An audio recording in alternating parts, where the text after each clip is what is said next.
Guys आज एक बार फिर से मार्केट के अंदर गिरावट के साथ ही हमें क्लोजिंग देखने के लिए मिला।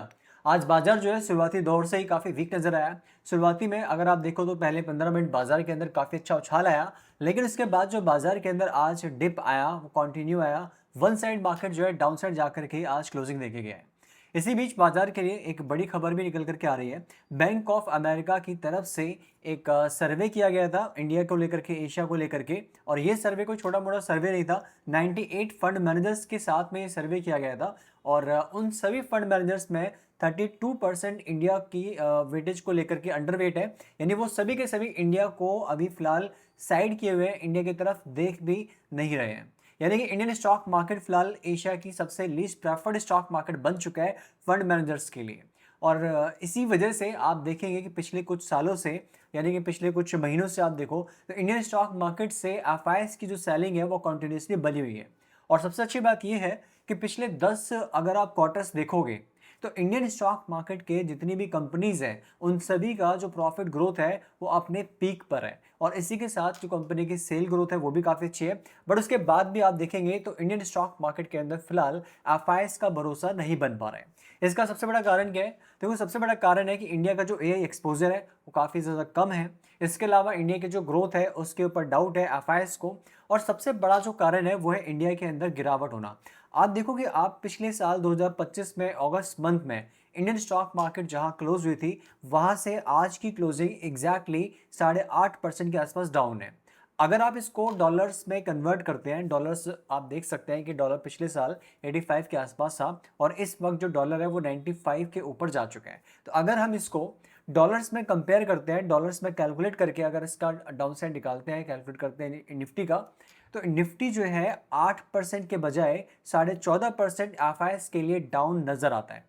तो अगर आप एफआईएस के नजरिए से देखेंगे तो इंडियन स्टॉक मार्केट पूरे एशिया के अंदर सबसे खराब परफॉर्म कर रहा है। 14% डॉलर्स के मुकाबले, डॉलर से अगर आप इसको डॉलर्स में कन्वर्ट करते हैं तो डॉलर के कंपैरिजन में इंडियन स्टॉक मार्केट लगभग 14.5% टूट चुका है।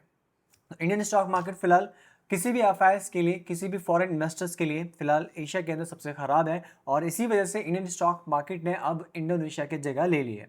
इससे पहले आप देखेंगे तो इंडोनेशिया हमेशा से एशिया के बाजार के अंदर सबसे लीस्ट प्रेफर्ड स्टॉक मार्केट रहा करता था, लेकिन आज वो समय आ चुका है कि इंडियन स्टॉक मार्केट से इंडोनेशिया भी आगे निकल चुका है, और साथ ही पाकिस्तान की मार्केट भी इस वक्त इंडिया को आउट परफॉर्म कर रहा है। आप देख सकते हैं कि चीनी के जो दाम है वो कहाँ जा चुके हैं पिछले एक हफ्ते के अंदर। तो इंडिया के अंदर जो इकोनॉमिक्स अगर आपने पढ़ी होगी तो इंडिया के अंदर जो इकोनॉमिक स्थिति है वो इस वक्त काफ़ी ज़्यादा ख़राब है।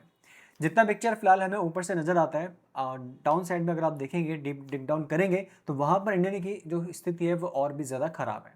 तो इंडिया के अंदर एफआईएस के पास एक नहीं बहुत सारे रीज़न है। इंडिया के अलावा उन्हें बहुत सारे कंट्रीज़ के अंदर अच्छे मौके मिल रहे हैं। इंडिया के अंदर जो टैक्सेशन है वो सबसे बड़ा बिगेस्ट इशू है एफआईएस के लिए। जब तक इंडिया के अंदर एसटीटी और कैपिटल गेन टैक्स जो है लॉन्ग टर्म हो गया, शॉर्ट टर्म हो गया, उसके अंदर जब तक सुधार नहीं किया जाएगा तब तक हम कह सकते हैं कि एफआईएस का भरोसा हमारे मार्केट के ऊपर वापस आएगा नहीं। तो आज की जो बाजार के अंदर वीकनेस है उसके एक नहीं कई सारे कारण हैं। बोफा ने, जैसे कि हम जानते हैं, बैंक ऑफ अमेरिका ने फिलहाल इंडिया को सर्वे के अंदर दरकिनार कर दिया है कि इंडिया के अंदर कोई भी फंड मैनेजर फिलहाल पैसा नहीं लगाना चाहता है। वो बात अलग है कि कुछ चुनिंदा कंपनीज के अंदर एफआईएस की तरफ से होल्डिंग्स लगातार बढ़ाई जा रही है। उसकी लिस्ट भी मैं बहुत जल्दी आपके लिए नेक्स्ट वीडियो के अंदर लेकर के आऊँगा। बट फिलहाल यहाँ पर हम लोग बात कर रहे हैं मार्केट के ऊपर। तो अब सवाल ये आता है कि बाजार कल कैसा जा सकता है। देखो, अगर आप नज़र डालेंगे वहाँ पर गिफ्ट निफ्टी के ऊपर, तो वहाँ फिलहाल थोड़ी सी और ज़्यादा गिरावट आई है जहाँ से हमारे बाजार ने क्लोज किया है। तो डॉलर्स वो हमें लगातार ट्रिगर कर रहा है बाजार को डाउन जाने के लिए। इसके अलावा आप देखेंगे कि जो रुपीज़ है वो वीक हो रहा है। उसके साथ में आप देखो कि जो इंडिया का 10 साल की बॉन्ड सील्ड है वो भी लगातार बढ़ती जा रही है। तो फिलहाल जो है एफआईएस सेलिंग प्रेशर बना रहे हैं। इसके अलावा जो कॉल राइटर्स हैं, यानी बेयर्स जो है बाजार के, वो भी जो है इंडिया के अंदर वीक पोजीशन बना रहे हैं, कॉल राइटिंग लगातार कर रहे हैं। आज भी 24,200 के लेवल के ऊपर आप जितनी भी देखेंगे कॉल, सभी की सभी आज उन्होंने शॉर्ट किए। कल एक्सपायरी है, मंथली प्लस वीकली एक्सपायरी, बड़ी एक्सपायरी हो सकती है। इंडिया विक्स फिलहाल 11-12 के बीच में फंसा हुआ है, जिसकी वजह से फिलहाल बाजार जो है 100 से 150 पॉइंट से ज़्यादा के मोमेंटम नहीं दे पा रहा है। लेकिन उम्मीद है कि कल मंथली प्लस वीकली एक्सपायरी होने की वजह से निफ्टी की हो सकता है कि बड़े स्पाइक हमें मिले, और इंडिया विक्स फियर इंडेक्स के अंदर भी एक उछाल देखने के लिए मिले। तो फिलहाल जो है बाजार के अंदर वीकनेस अभी हो सकता है कंटिन्यू रहे, कल भी हमें हो सकता है कि बाजार के अंदर वीकनेस बनी रहे। एंड लाइव मार्केट के अंदर अगर कोई चेंजेस आते हैं डेटा के अंदर तो वो हम लोग आपके साथ वीडियो के द्वारा नेक्स्ट लाइव मार्केट के अंदर ही हम लोग आपको टेलीग्राम के द्वारा जरूर शेयर करेंगे। फिलहाल आज के लिए इस वीडियो में इतना ही, मिलेंगे नेक्स्ट वीडियो में। Thank you so much.